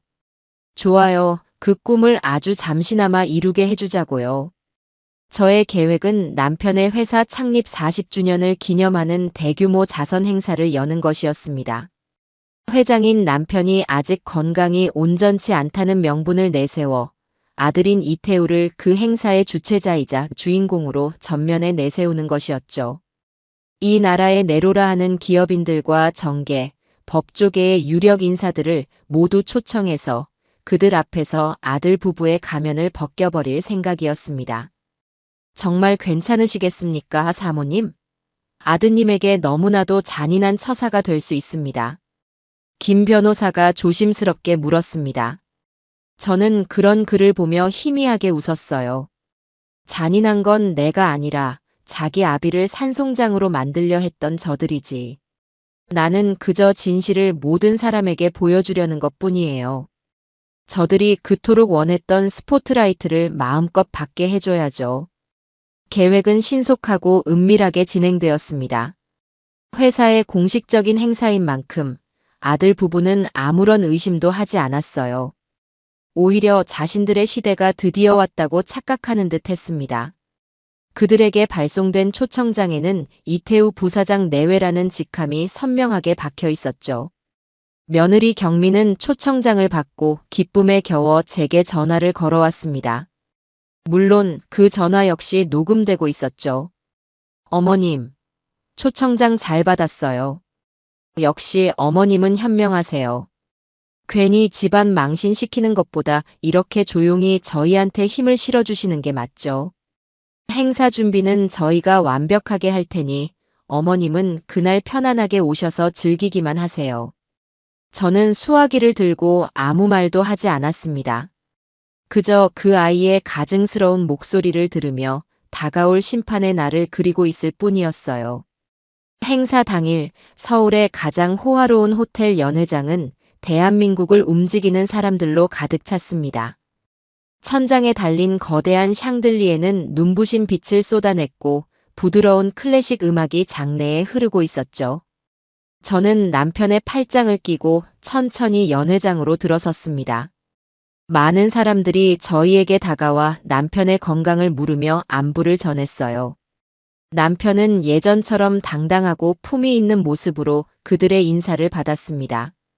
잠시 후 연회장의 모든 조명이 입구 쪽을 비추었고 사회자가 우렁찬 목소리로 외쳤습니다. 오늘 행사의 주인공이신 이태우 부사장님과 사모님 오경미 여사님께서 입장하십니다. 음악이 바뀌고 태우와 경미가 연회장 문으로 들어섰습니다.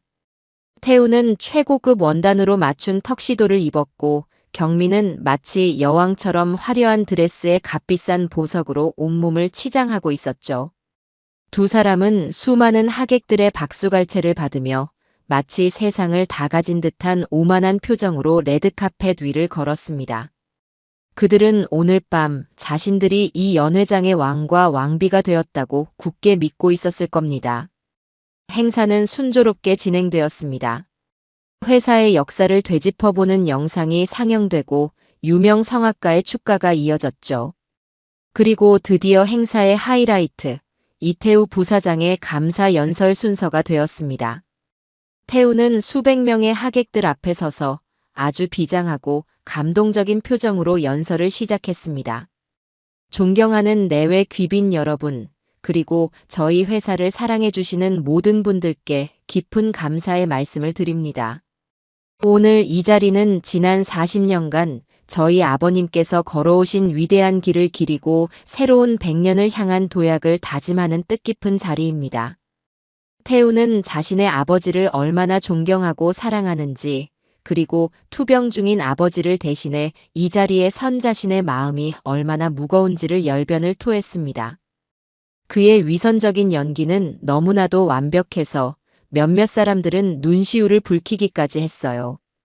저는 감히 아버님의 위대한 업적을 따라갈 수는 없겠지만 그분의 유지를 받들어 회사를 더욱 튼튼하게 성장시키고 저의 아름다운 아내와 함께 저희 가족을 굳건히 지켜나가겠다고 이 자리에서 약속드립니다. 하늘에 계신 아니, 집에서 이 모습을 지켜보고 계실 저의 아버님 사랑합니다. 그리고 존경합니다. 연설이 끝나자 연회장 안은 뜨거운 박수갈채로 가득 찼습니다. 태우와 경미는 서로를 마주보며 만족스러운 미소를 지었죠. 바로 그때였습니다. 제가 남편의 부축을 받으며 천천히 자리에서 일어나 무대 위로 걸어 올라갔습니다. 갑작스러운 제 등장에 장내는 순간 조용해졌고 태우와 경미는 당황한 표정으로 저를 바라보았어요. 저는 아들 내외를 지나쳐 단상 중앙에 섰습니다. 그리고 마이크를 잡고 연회장에 모인 수백 명의 하객들을 향해 조용하지만 단호한 목소리로 말했습니다. 제 아들의 감동적인 연설 잘 들었습니다. 아비를 존경하고 가족을 지키겠다는 그 마음이 부디 진심이기를 바랍니다. 하지만 여러분, 진실은 때로 우리가 보는 것과 아주 다를 때가 있습니다. 제가 말을 마치는 순간 연회장의 모든 조명이 꺼지고 암흑이 찾아왔습니다. 사람들의 술렁이는 소리가 들려왔어요. 잠시 후 무대 뒤편에 거대한 스크린이 환하게 켜졌습니다. 그리고 그곳에는 낯선 요양원의 복도를 보여주는 블랙박스 영상이 재생되기 시작했습니다. 아버지, 제발 고집 좀 그만 부리세요. 이러시면 우리 계획만 틀어진다니까요. 며느리 경미의 날카로운 목소리가 연회장 전체에 울려 퍼졌습니다. 화면 속에서 아들 부부는 야윈 제 남편의 팔을 양쪽에서 붙잡고 짐짝처럼 차 안으로 구겨 넣고 있었죠. 연회장 곳곳에서 경악의 탄성이 터져 나왔습니다. 영상이 끝나자 스크린에는 위조된 증여 계약서와 국과수의 감정서가 나란히 떴습니다. 아들이 서명을 위조했다는 붉은색 글씨가 모든 사람의 눈에 선명하게 박혔습니다. 마지막으로 제 목소리를 흉내내며 내가 정신이 오락가락해서 헛것을 봤나 보다라고 말하는 제 통화 내용과 어머님, 김 변호사 그거 사기꾼이에요. 라며 저를 기만하는 며느리의 목소리가 연이어 공개되었습니다. 모든 증거가 공개되는 동안 무대 위의 태우와 경미는 그 자리에 얼어붙어 있었습니다. 무대 위를 비추는 단 하나의 스포트라이트가 그들의 새하얗게 질린 얼굴을 남김없이 보여주고 있었죠. 그들이 그토록 원했던 바로 그 스포트라이트였습니다. 하객들은 이제 박수 대신 경멸과 분노가 가득한 눈빛으로 그들을 쏘아보고 있었습니다. 몇몇 사람들은 휴대폰을 꺼내 그들의 처참한 모습을 촬영하기 시작했어요. 모든 영상이 끝나고 연회장에 다시 불이 켜졌을 때 저는 마이크를 잡고 마지막 말을 전했습니다. 이것이 바로 제 아들과 며느리의 진정한 모습입니다. 오늘 이 자리에 와주신 귀한 손님 여러분께 저희 집안의 부끄러운 모습을 보여드리게 되어 정말 기쁩니다. 제 말을 끝으로 미리 대기하고 있던 건장한 경호원들이 무대 위로 올라와 넋이 나간 아들 부부의 팔을 붙잡았습니다. 그들은 아무런 저항도 하지 못한 채 수백 명의 하객들이 지켜보는 가운데 마치 범죄자처럼 연회장 밖으로 끌려나갔습니다. 화려했던 연회장은 순식간에 차가운 심판의 장으로 변해 있었죠. 그날 밤 제 아들 부부는 자신들이 평생 쌓아 올리고 싶어 했던 모든 사회적 명성과 관계를 단 한순간에 모두 잃어버렸습니다. 그 화려했던 심판의 밤이 지나고 아들 부부에 대한 법적인 심판의 날이 다가왔습니다. 그동안 그들은 변호사를 통해 어떻게든 형량을 줄여보려고 애썼지만 이미 온 세상에 공개된 명백한 증거들과 싸늘한 여론 앞에서 그들의 노력은 부질없을 뿐이었어요. 소유권 이전 등기 무효 소송은 당연히 우리의 승리로 끝났고 아들 부부가 빼돌렸던 모든 재산은 다시 남편의 이름으로 돌아왔습니다. 남은 것은 그들의 범죄 행위에 대한 형사 재판뿐이었죠. 마지막 선고 공판이 열리던 날, 저는 남편과 함께 법원으로 향했습니다. 남편은 굳이 같이 가주겠다고 했어요. 비록 자식의 손에 끔찍한 일을 당했지만 그 마지막 순간을 자신의 눈으로 직접 확인하고 싶다고 했습니다. 법원으로 가는 내내 우리는 아무 말도 하지 않았어요. 그저 서로의 주름진 손을 꼭 잡고 있을 뿐이었습니다. 차창 밖으로 스쳐 지나가는 풍경들이 유난히 낯설게 느껴지는 아침이었죠. 법정 안은 방청객들과 기자들로 가득 차 있었습니다. 우리 부부가 자리에 앉자 모든 사람들의 시선이 저희에게로 쏠렸어요. 잠시 후 피고인석에 수척해진 모습의 태우와 경미가 들어섰습니다. 그 화려했던 자선 행사의 밤 이후 불과 몇 달 사이에 두 사람은 폭삭 늙어버린 듯 보였습니다. 태우는 고개를 푹 숙인 채 바닥만 쳐다봤고 경미는 여전히 무언가 억울하다는 듯 도끼 서린 눈으로 허공을 노려보고 있었죠. 재판장이 들어서고 마지막 재판 절차가 시작되었습니다. 아들 부부 측 변호사는 최후 변론에서 피고인들이 모두 깊이 뉘우치고 있으며 부모님의 재산을 탐한 것이 아니라 건강을 염려하는 과정에서 벌어진 어리석은 실수였다는 이제는 그 누구도 믿지 않는 변명을 끝까지 되풀이했습니다. 이어서 피고인에게 주어진 최후 진술의 시간, 태우가 먼저 자리에서 일어났습니다. 그는 떨리는 목소리로 겨우 입을 열었어요. 죄송합니다, 아버지, 어머니. 제가 정말 죽을 죄를 지었습니다. 저는 아내의 말을 너무 믿었습니다. 제가 어리석었습니다. 제발 한 번만 용서해 주세요. 그의 눈에서는 눈물이 비 오듯 쏟아졌지만 제 마음은 조금도 움직이지 않았습니다. 그의 사과는 너무 늦었고 너무나도 이기적이었습니다. 다음으로 일어선 경미는 태우와는 전혀 다른 태도를 보였어요. 저는 억울합니다. 이 모든 것은 시어머니의 계략입니다. 남편을 조종해서 저희 부부를 갈라놓고 모든 재산을 독차지하려는 무서운 계략이라고요. 재판장님, 부디 속지 마십시오. 마지막 순간까지 자신의 잘못을 인정하지 않고 모든 책임을 제게 떠넘기는 며느리의 모습을 보며 저는 오히려 마음이 편안해지는 것을 느꼈습니다. 저런 사람에게는 아주 작은 동정심조차 가질 필요가 없었으니까요. 드디어 재판장이 판결문을 읽어내려가기 시작했습니다. 그의 낮고 엄중한 목소리가 법정 전체에 울려 퍼졌습니다. 피고인 이태우, 오경미는 친족관계라는 점을 악용하여 고령의 피해자들을 기만하고 심각한 정신적, 육체적 고통을 안겨주었습니다. 특히 피해자인 아버지를 외부와 차단된 시설에 유기하고 그 사이 재산을 편취하려 한 범행 수법은 그 죄질이 이루 말할 수 없이 불량합니다.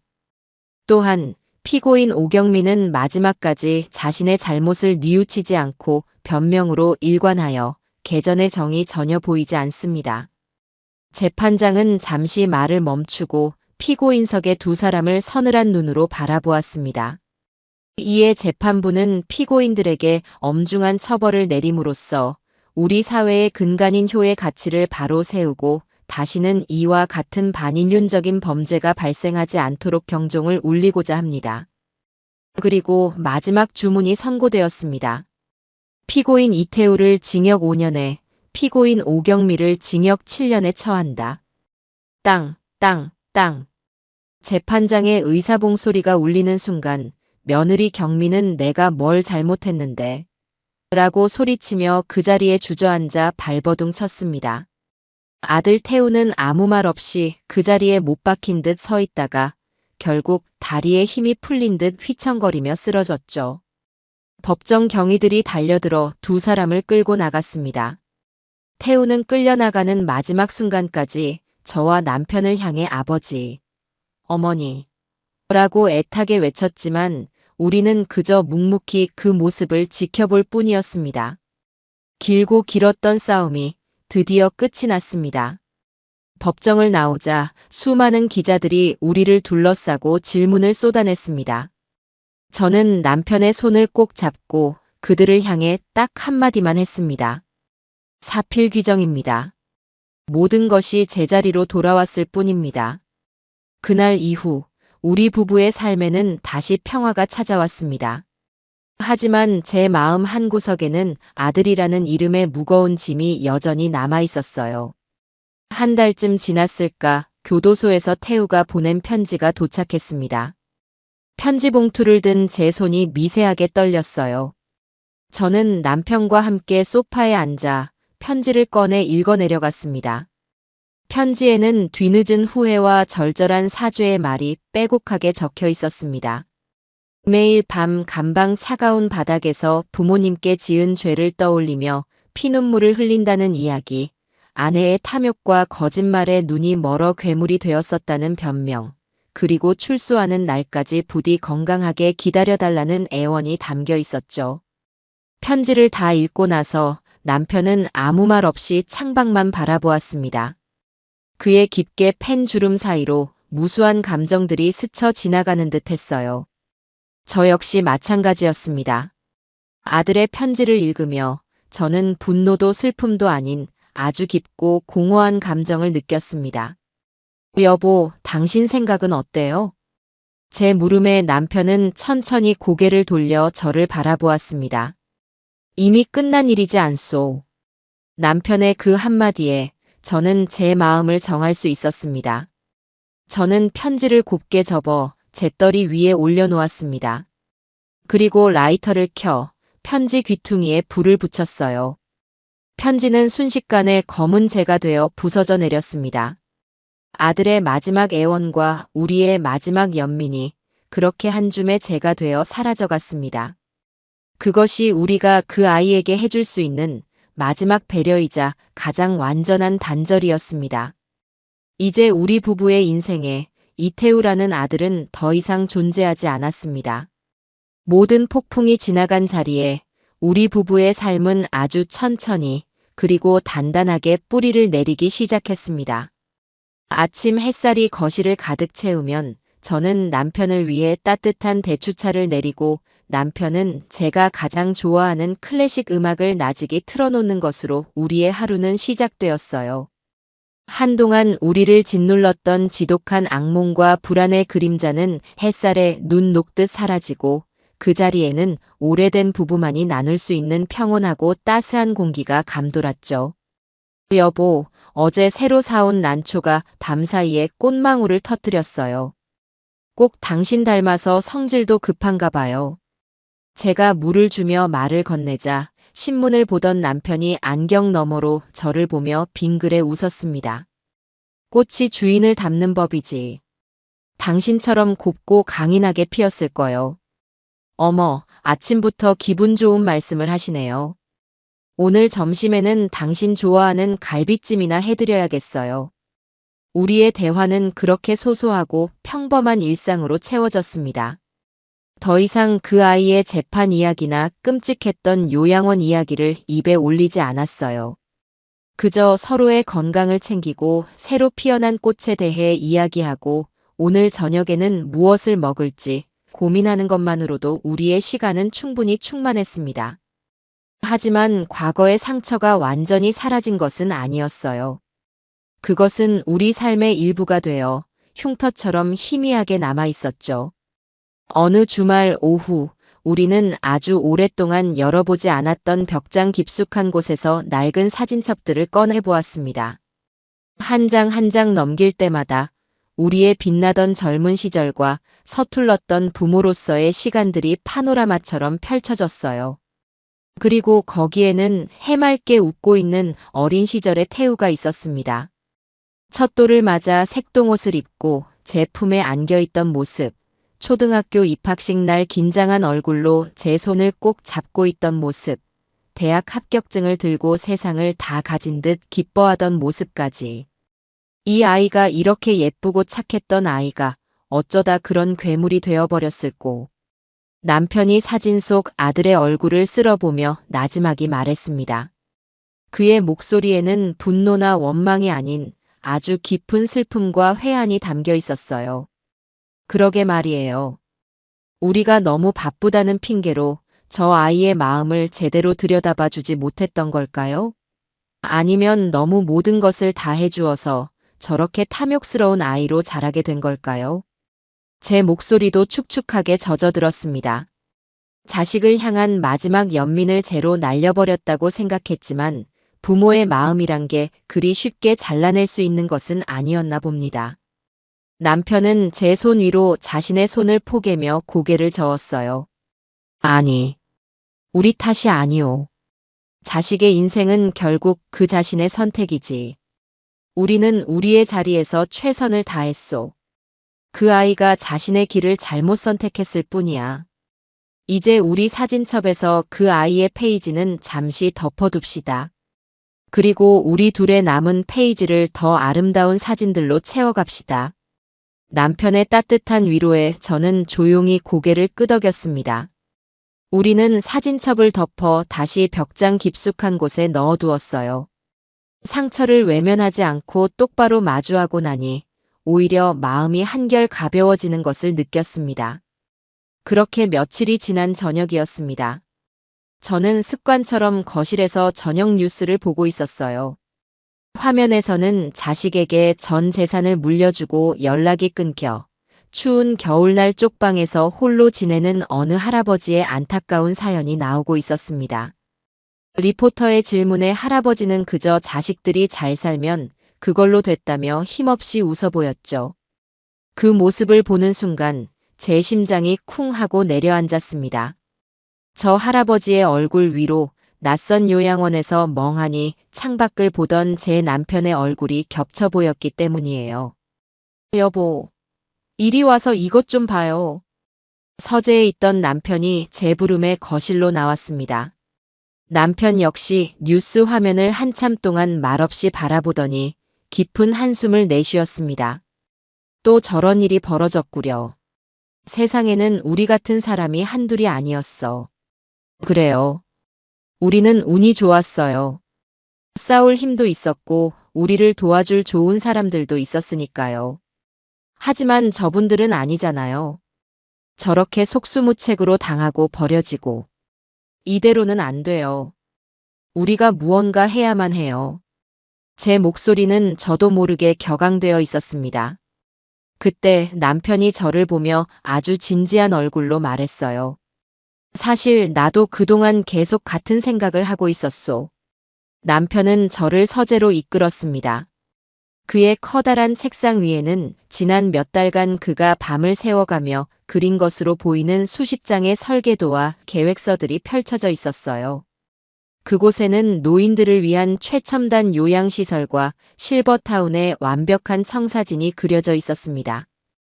단순한 건물의 설계가 아니라 그 안에서 살아갈 사람들의 동선과 편의, 의료시설, 그리고 마음의 안정까지 고려한 세심한 배려가 곳곳에 녹아 있었죠. 이게 다 뭐예요? 내가 그 지옥 같은 곳에 있으면서 매일같이 상상했던 거요. 만약 내가 이런 곳을 만든다면 절대로 노인들을 외롭게 두지 않을 텐데. 절대로 존엄성을 잃게 만들지 않을 텐데. 그렇게 다짐하고 또 다짐했지. 여보, 내 남은 인생은 저 뉴스 속 할아버지처럼 힘없고 소외된 분들을 위해 바치고 싶소. 당신만 허락해준다면. 남편의 눈은 그가 젊은 시절 첫 빌딩을 올릴 때처럼 뜨거운 열정으로 빛나고 있었습니다. 저는 그런 남편을 보며 가슴 벅찬 감동을 느꼈어요. 우리는 단지 빼앗긴 재산을 되찾은 것이 아니었어요. 그보다 훨씬 더 소중한 것, 바로 앞으로 살아갈 이유와 희망을 되찾은 겁니다. 그날 밤 우리는 밤이 새도록 서로의 꿈에 대해 이야기했습니다. 그리고 우리 부부의 이름을 딴 사회복지재단을 만들기로 결심했죠. 재단 설립은 생각보다 훨씬 더 복잡하고 어려운 과정이었습니다. 우리의 계획을 들은 김민준 변호사와 최 이사가 자신의 일처럼 발벗고 나서주지 않았다면 불가능했을지도 몰라요. 우리는 일주일에 서너 번씩 만나 회의를 거듭했습니다. 재단의 이름부터 정해야 합니다. 사람들에게 신뢰감을 주고 재단의 설립 목적을 명확히 보여줄 수 있는 이름이 좋겠습니다. 김 변호사가 서류를 검토하며 말했습니다. 최 이사가 즉시 아이디어를 냈죠. 회장님의 위대한 업적을 기리는 의미에서 이강철 복지재단이 어떻겠습니까? 아니요. 그건 너무 거창해요. 제가 반대하고 나섰습니다. 이 재단은 누구 한 사람의 이름을 내세우기 위한 게 아니에요. 우리 부부가 함께 겪은 아픔에서 시작된 일이니 우리 두 사람의 이름이 함께 들어갔으면 좋겠어요. 제 이름의 순과 남편 이름의 강을 따서 순강재단은 어떨까요? 순리처럼 강물처럼 어르신들의 삶이 평안하게 흘러가도록 돕는다는 의미도 담을 수 있을 것 같고요. 제 의견에 모두가 고개를 끄덕였습니다. 그렇게 순강재단이라는 이름이 탄생했죠. 재단의 방향을 정하는 것은 더 어려운 일이었습니다. 남편은 자신이 구상한 실버타운 건설을 강력하게 주장했지만 김 변호사는 현실적인 문제를 지적했어요. 회장님, 물론 최첨단 실버타운을 짓는 것도 좋은 생각입니다. 하지만 거기에는 막대한 자금과 시간이 필요합니다. 당장 도움이 필요한 분들이 너무나도 많습니다. 제 생각에는 우선 법률 지원과 생활비 지원 사업부터 시작해서 재단의 기틀을 다지고 장기적인 프로젝트로 실버타운 건설을 추진하는 것이 더 효율적일 것 같습니다. 김 변호사 말이 맞소. 성을 쌓기 전에 굶주린 백성부터 구제해야지. 남편은 김 변호사의 합리적인 의견을 즉시 받아들였습니다. 우리는 그렇게 재단의 단기 목표와 장기 목표를 세워나갔습니다. 재산 기부 절차를 밟는 과정에서는 작은 소동도 있었습니다. 우리가 강남의 빌딩을 포함한 재산의 상당 부분을 재단에 기부한다는 소문이 퍼지자 시댁에 아주 먼 친척뻘 되는 사람이 연락을 해온 겁니다. 그는 조상 대대로 물려온 재산을 어찌 남에게 다 내어주려 하느냐며 가족의 일원으로서 유산을 받을 권리가 있다는 터무니없는 주장을 펼쳤죠. 저는 그 친척을 직접 만났습니다. 그는 제 앞에서 노골적으로 돈에 대한 욕심을 드러냈어요. 저는 그런 그에게 차갑게 말했습니다. 저희가 그 돈을 어떻게 되찾았는지 세상 사람들이 다 압니다. 그 피눈물 섞인 돈을 단 한 푼이라도 드릴 생각은 없습니다. 이 돈은 이제 저희 부부의 것이 아니라 이 사회의 가장 약한 어르신들의 것입니다. 다시는 이런 일로 찾아오지 마십시오. 제 단호한 태도에 그는 아무 말도 못하고 돌아갔습니다. 예전에 저였다면 싫은 소리도 못하고 끙끙 앓았을 테지만 저는 이제 더 이상 나약하지 않았습니다. 불의에 맞서 제 것을 지키고 옳은 것을 위해 싸울 줄 아는 사람이 되었으니까요. 가장 중요한 것은 재단에서 일할 사람을 뽑는 것이었습니다. 저는 다른 무엇보다도 진심으로 어르신들을 위하는 따뜻한 마음을 가진 사람을 뽑고 싶었어요. 수많은 면접자들을 만난 끝에 저는 박소영이라는 젊은 사회복지사를 채용하기로 결정했습니다. 그녀는 경력은 짧았지만 눈빛이 아주 맑고 진실된 사람이었어요. 박 선생은 왜 이 일을 하고 싶어요? 월급도 많지 않고 마음고생도 심할 텐데.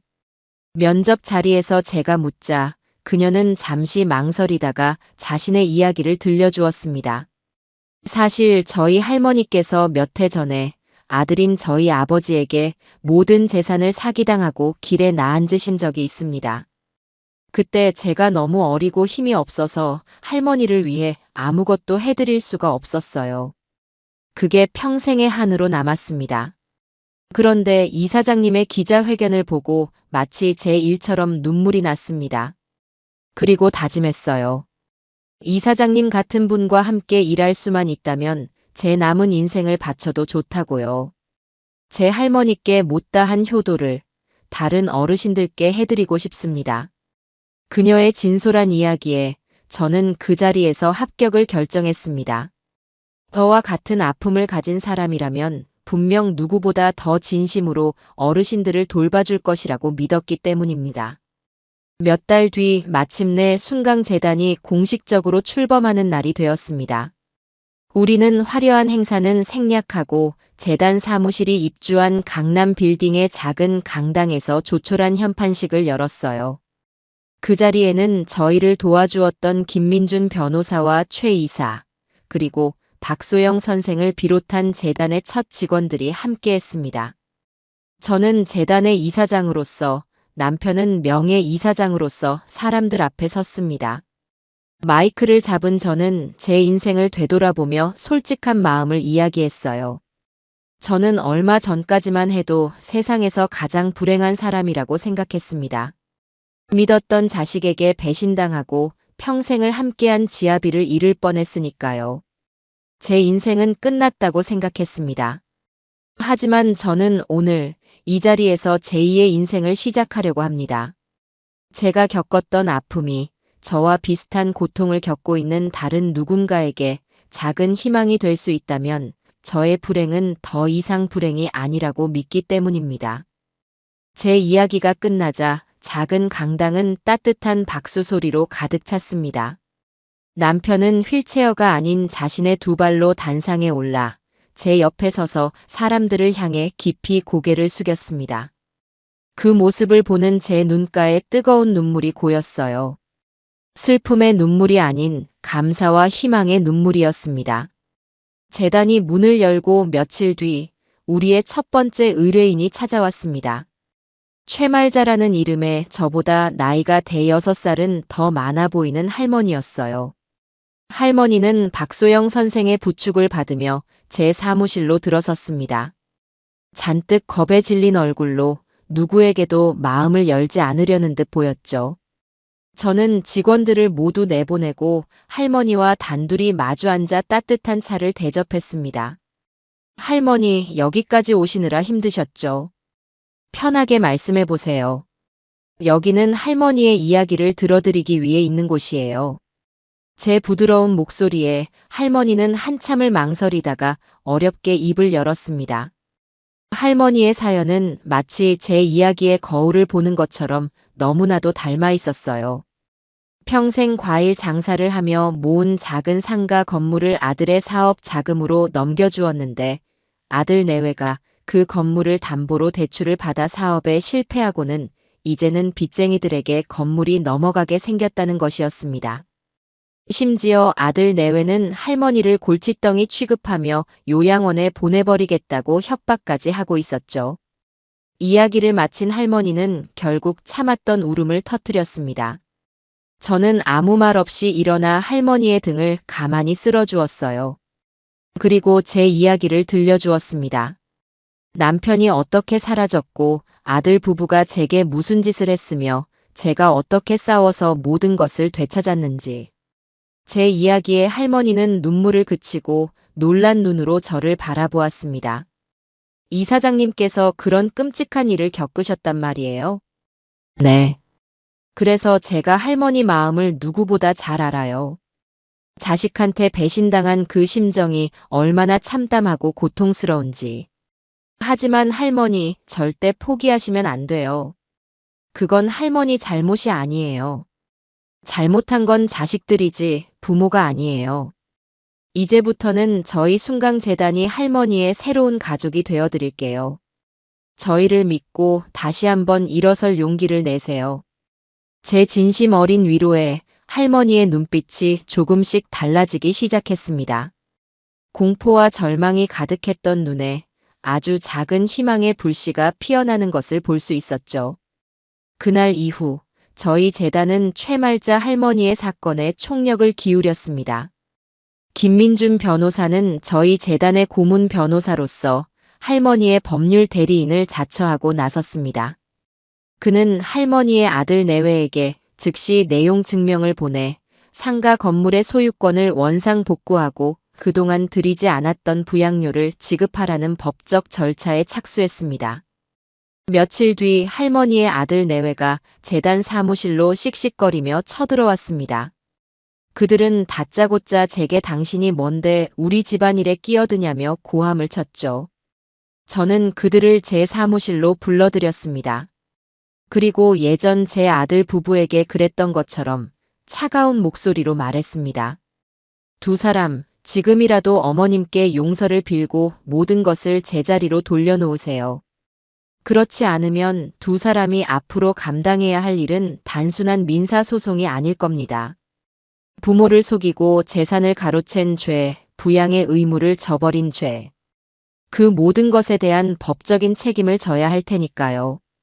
저의 단호한 태도와 뒤이어 김 변호사가 설명하는 법적 처벌의 무게 앞에서 할머니의 아들 부부는 결국 무릎을 꿇었습니다. 그들은 할머니께 재산을 돌려드리겠다고 약속했고 눈물로 용서를 빌었습니다. 물론 그 눈물이 진심인지는 알 수 없었지만 중요한 것은 최말자 할머니가 다시 자신의 삶을 되찾았다는 사실이었습니다. 모든 문제가 해결된 날 할머니는 박소영 선생과 함께 과일 한 상자를 들고 저를 찾아왔습니다. 환하게 웃는 할머니의 얼굴은 처음 재단을 찾아왔을 때와는 전혀 다른 사람이 되어 있었어요. 이사장님, 정말 고맙습니다. 이사장님 덕분에 내가 죽기 전에 다시 사람답게 살게 됐어요. 이 은혜를 어떻게 갚아야 할지. 은혜는요, 할머니. 할머니께서 다시 웃음을 찾으신 것, 그것만으로도 저희는 충분히 보상받았습니다. 앞으로는 절대 기죽지 마시고 당당하게 사세요. 저희 순강재단이 언제나 할머니 뒤에 서 있을게요. 할머니를 배웅하고 사무실로 돌아와 창가에 서서 저물어가는 서울의 노을을 바라보았습니다. 사무실을 정리하던 남편이 제 곁으로 다가와 조용히 어깨를 감싸 안았어요. 오늘 아주 좋은 일을 했구려. 네. 정말 가슴 벅찬 하루였어요. 우리가 하는 일이 누군가의 인생을 이렇게 바꿀 수 있다는 게 믿어지지 않아요. 당신이 아니었다면 나는 아직도 그 어두운 방에서 홀로 죽어가고 있었을 거요. 내 인생을 구해주고 이렇게 가치 있는 새로운 삶까지 선물해 주어서 정말 고맙소, 여보. 아니에요. 우리가 함께 이겨낸 거예요. 그리고 이제부터가 진짜 우리 인생의 시작이에요. 그렇죠? 저는 남편을 보며 환하게 웃었습니다. 비 온 뒤에 땅이 굳는다는 말처럼 제 인생은 가장 거센 비바람을 맞고 나서야 비로소 가장 단단하고 아름다운 꽃을 피워냈습니다. 이제 저는 아무것도 두렵지 않습니다. 제 곁에는 사랑하는 남편이 있고 제게는 지켜야 할 새로운 가족들이 생겼으니까요. 제2의 인생, 참으로 살아볼 만한 가치가 있는 삶입니다.